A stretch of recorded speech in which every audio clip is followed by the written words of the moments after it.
Now when Jesus saw the crowds, he went up on a mountainside and sat down. His disciples came to him, and he began to teach them. He said, "Blessed are the poor in spirit, for theirs is the kingdom of heaven. Blessed are those who mourn, for they will be comforted. Blessed are the meek, for they will inherit the earth. Blessed are those who hunger and thirst for righteousness, for they will be filled. Blessed are the merciful, for they will be shown mercy. Blessed are the pure in heart, for they will see God. Blessed are the peacemakers, for they will be called children of God. Blessed are those who are persecuted because of righteousness, for theirs is the kingdom of heaven. Blessed are you when people insult you, persecute you, and falsely say all kinds of evil against you because of me. Rejoice and be glad, because great is your reward in heaven. For in the same way they persecuted the prophets who were before you." The gospel of our Lord. Thanks be to God. Please be seated.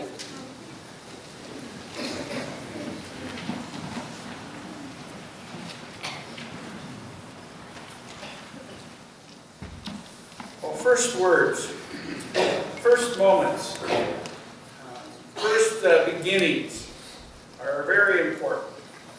When a new store opens and kicks off with an open house, that is a very important moment for the success of the business.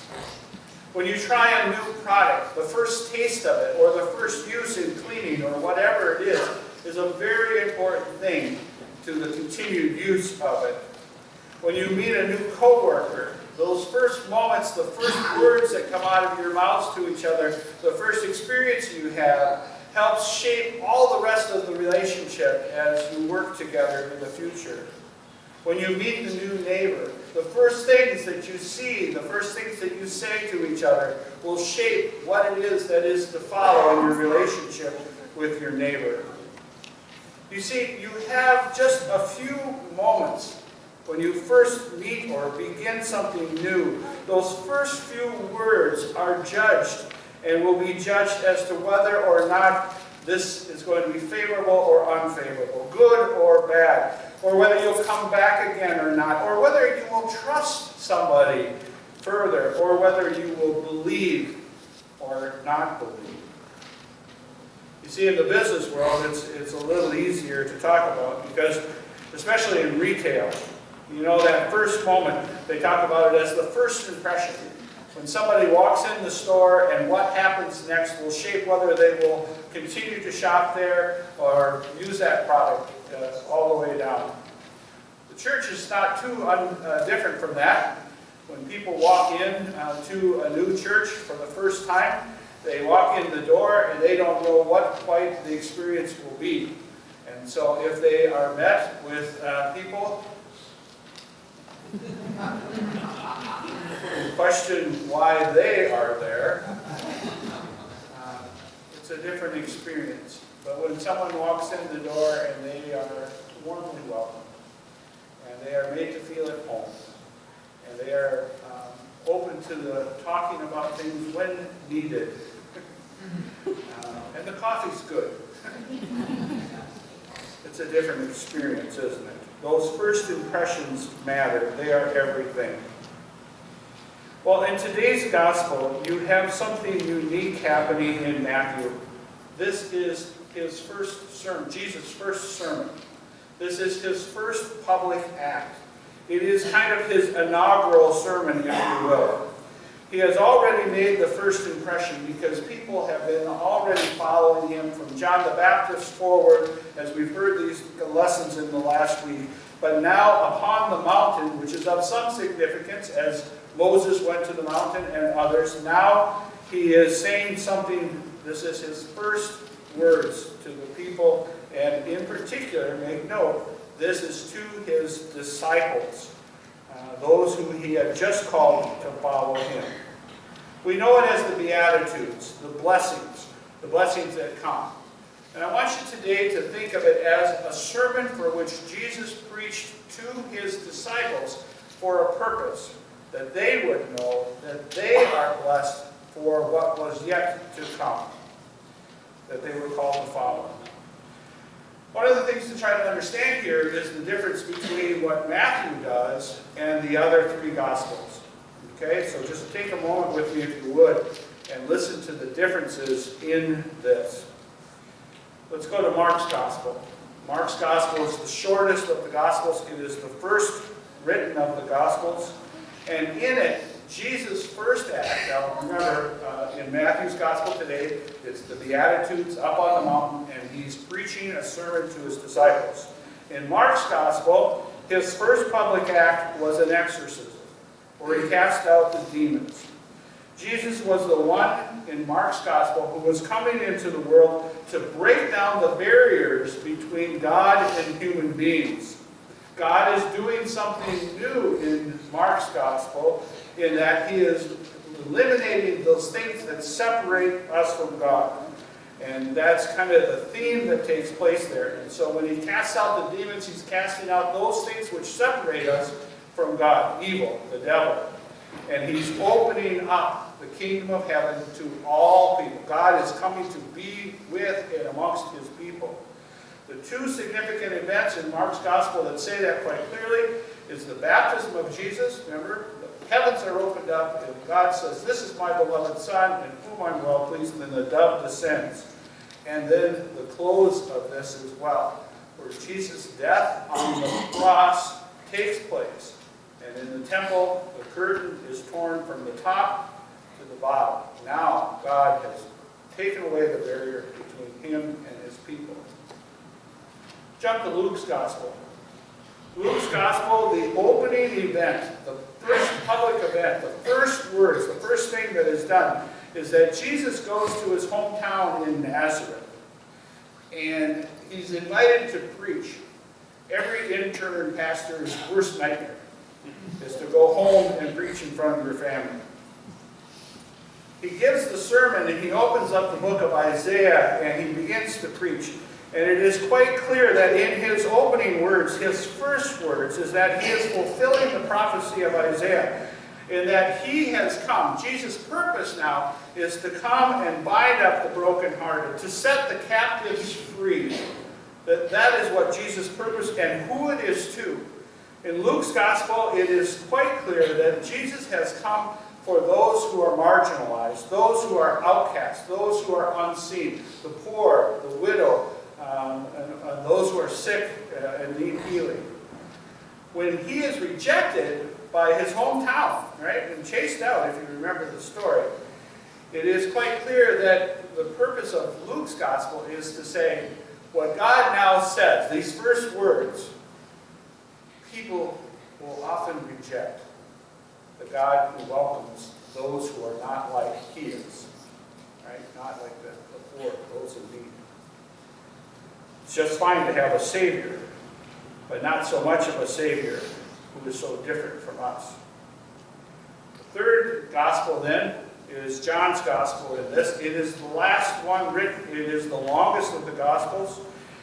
The first event, the first public event of Jesus in John's Gospel is the wedding at Cana, right?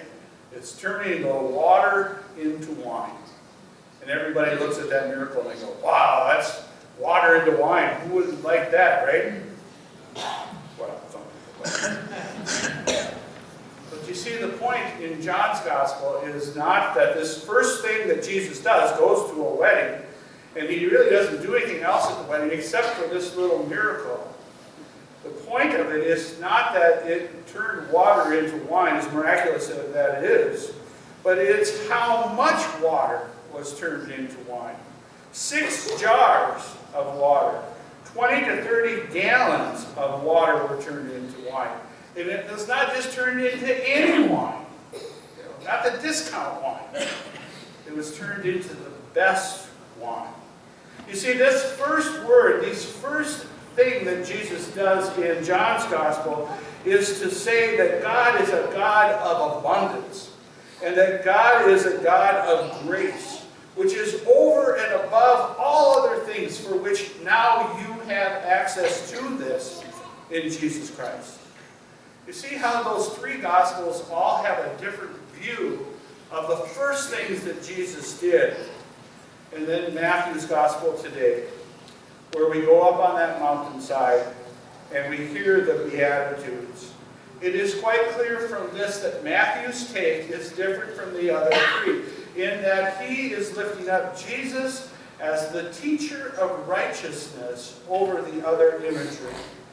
Jesus is the first word is that Jesus is teaching them these things. And we have this earlier in before this as well. The reason why I think it's important that he is teaching the disciples this, that this sermon is to the disciples, is that the word disciple, as you know, means student. That now you accept Jesus as the teacher of these things in your life, and that you are to be a disciple, a follower of Jesus, who is to learn and to grow in your understanding of Jesus' words and teaching and God's grace for your life. Teaching and learning to Matthew is so very important about that relationship. Well, one of the things I think it's hard is that when this is a sermon, you're preaching about a sermon in a sermon.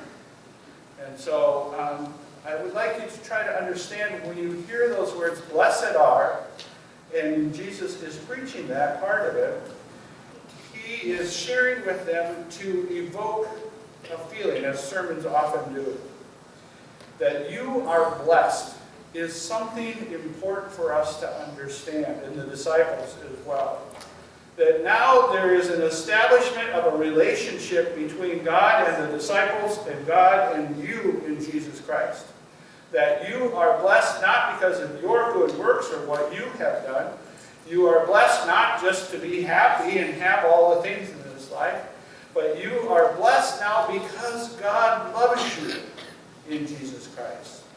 The past weeks we've been talking about baptism at various points, and we said you are a baptized child of God. And that relationship changes the rest of your life and your relationships with one another. Same meaning is here, in that we are now blessed. Not to be happy in these things. It's great if it happens, of course, but now we are blessed to be a blessing to others as well.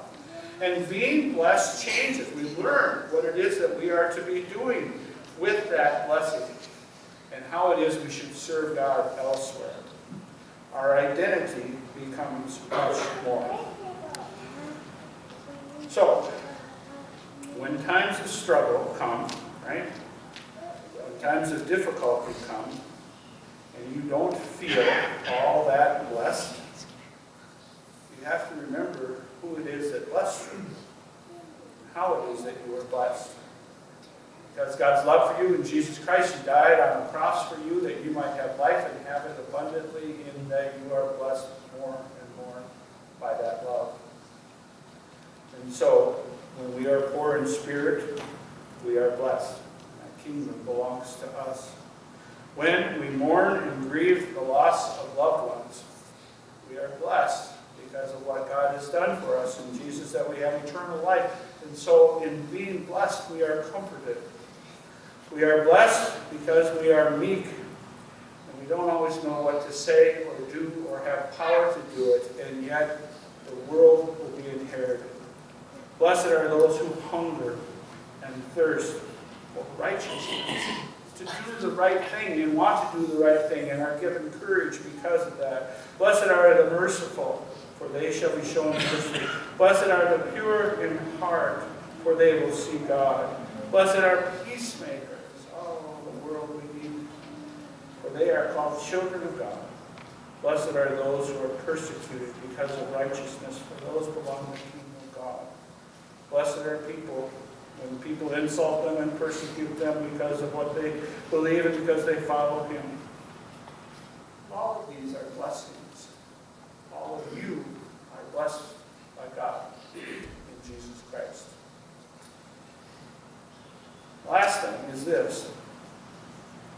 You are a family. When you become part of... Glenn, I got to share this just a little. We're down at the hospital last night with Jerry and Maxine and Tracy and family and Todd. And they're talking about things, and it's just a hard moment, you know. tears are in their eyes and everything. Doctor comes in who was there and helped with all of that. And he looked around at them and he said, "You have a good family." You know? And I'm sitting off to the side, trying not to be a bother, right? And the thought that occurs to me is that you've got a very good family. But it's much bigger than what's in this room. You see, because there's... Now let's stop it.